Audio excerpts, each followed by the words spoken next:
Hello! So I've done a video kind of like this well actually it's probably like a year ago at this point. Time sure does fly, but I talked about petty reasons why I don't like certain beauty products, and lately I feel like I've been using a lot of beauty products that frankly pissed me off. So I thought I'd share with you guys recent beauty products that have pissed me off, because boy, I've got a couple doozies here, maybe some surprising ones, some really popular items, and items that I saw highly rated that I frankly didn't understand why. So without much further ado, let's go ahead and get started.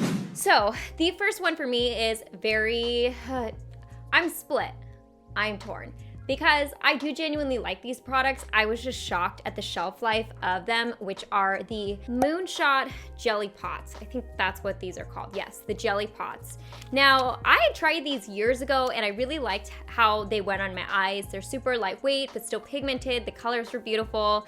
And so I decided to pick a couple of them up. Well, in the course of like the past couple of months, they've dried out. And so the fact that they just dried out within a couple months, I was very disappointed in.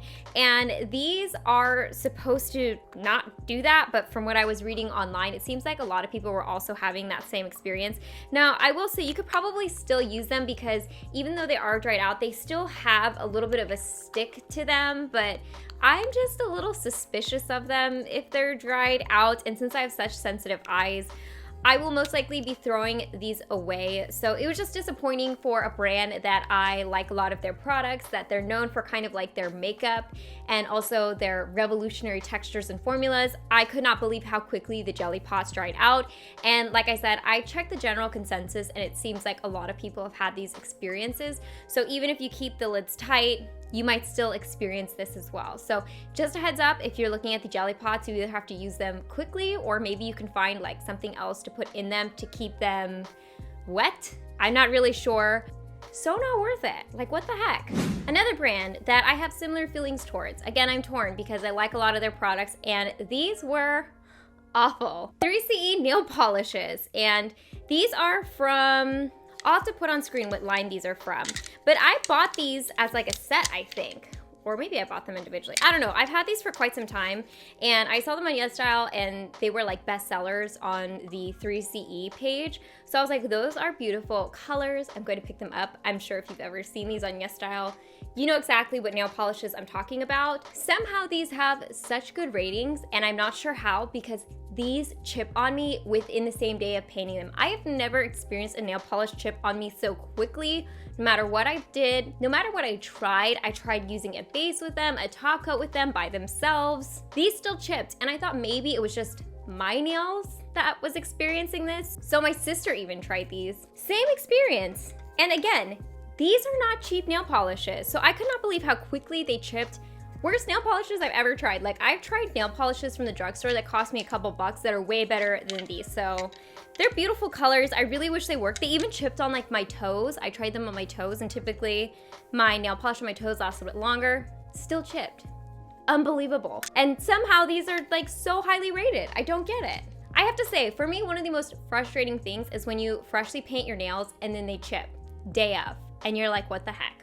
The next product I'm gonna be talking about is this Milk Makeup Kush Mascara. Now, this was something new I wanted to try. I'd seen a lot of people liked it, so I got this sent to me in PR, immediately pulled it out and tried it on. And I've tried it a couple times, but one thing that I've noticed that's not a common experience with me in mascaras is this thing smudges on me so badly. And I have very dry skin. I don't have oily eyelids, so I don't usually experience mascaras smudging on me. This one did. So that was kind of an odd experience. I just didn't like how this looked on my lashes. And you know, Milk makeup is not, again, cheap. So the fact of the matter is that how quickly this smudged on me, and I'm not prone to that, I was annoyed by. I again was like, how do people like this? Like, how does this work for people who have oilier skin than me? Because I have pretty much the driest skin ever.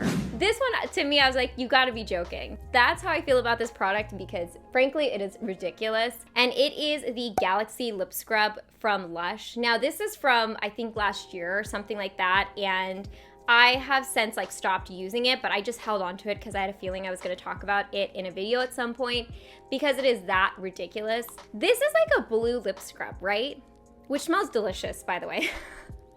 But this stuff turns your lips blue. So how am I supposed to use this? I mean, I look like I made out with a Smurf or that I had a blue popsicle or something like that, which, let's face it, is not really my aesthetic that I typically go for.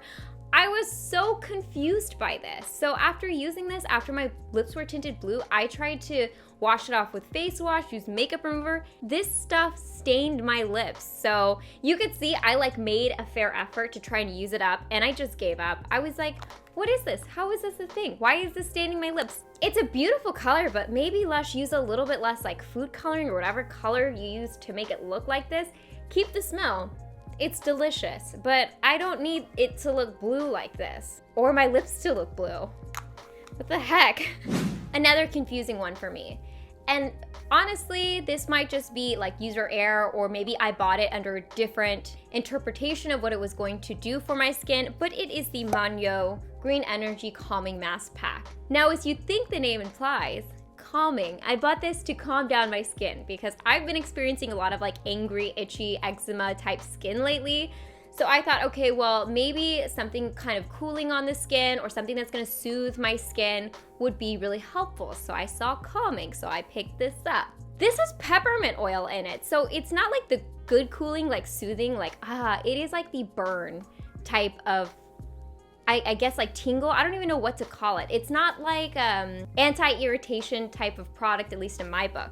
I was so confused when I put this on my skin because it looked to me like a clay mask, which it actually is, but I was just like, how is a clay mask? I don't know.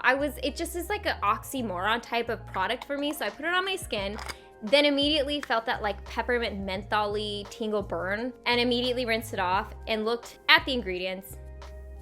Peppermint oil. If you're gonna call a product calming, do not put peppermint oil in it. Do not put like citrus extracts or anything like that in it. Calming to me is like aloe, cucumber, glycerins, humectants, those types of things, not harsh, abrasive types of ingredients. So I'm sure I'll use this maybe eventually like on my chest or something. I don't know.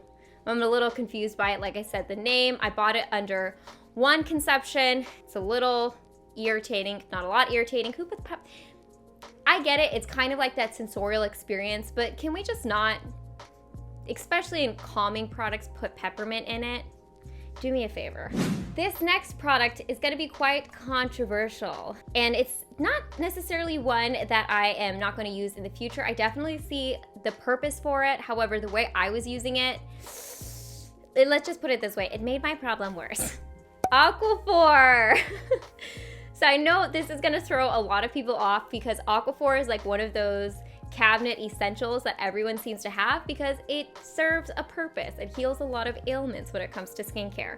Now, I originally was using this under my eyes because I was having I still have a little bit of it. It's getting a lot better, but I was having really bad eczema under my eyes. So my dermatologist told me to pick up some Aquaphor, and as soon as I got out of the shower, slather my under eyes in Aquaphor without drying my skin off. Easy enough, I could totally do that. Sounds like something I'm very well versed in. Well, I was using it for a couple days, and then I also introduced like a very, very low percentage hydrocortisone product that also my dermatologist recommended into the whole like thing that was going on under my eyes because I was experiencing like itchy, rashy eczema, angry eczema.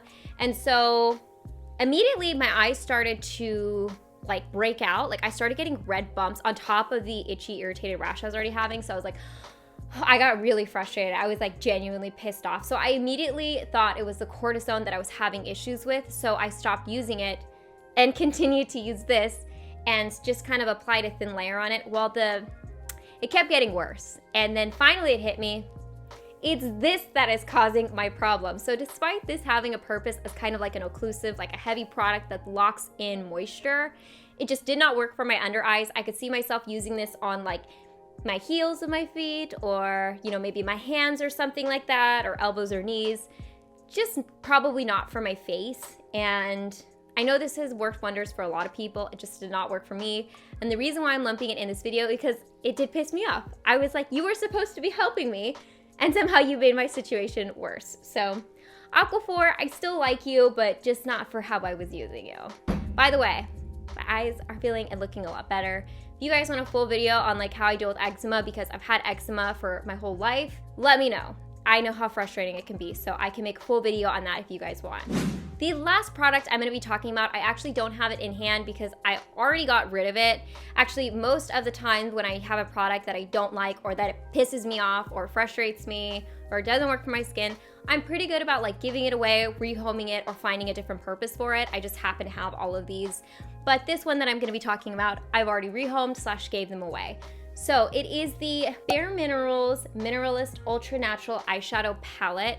I was sent all of them, like all of the different colors that they had from Bare Minerals, and I tried out one of the palettes. Oy, it was rough. Did not work for my eyes.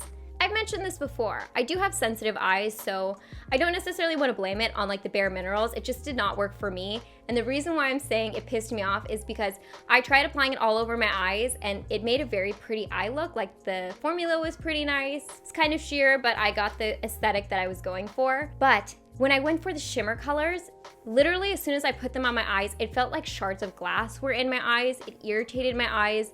I tried to go to the bathroom and like flush out my eyes, and then I just realized I had to wash all my makeup off at that point. So it is so frustrating when you've like done your face makeup, your eyebrows and all that. You go to do your eye makeup, it doesn't work and you have to just start all over again.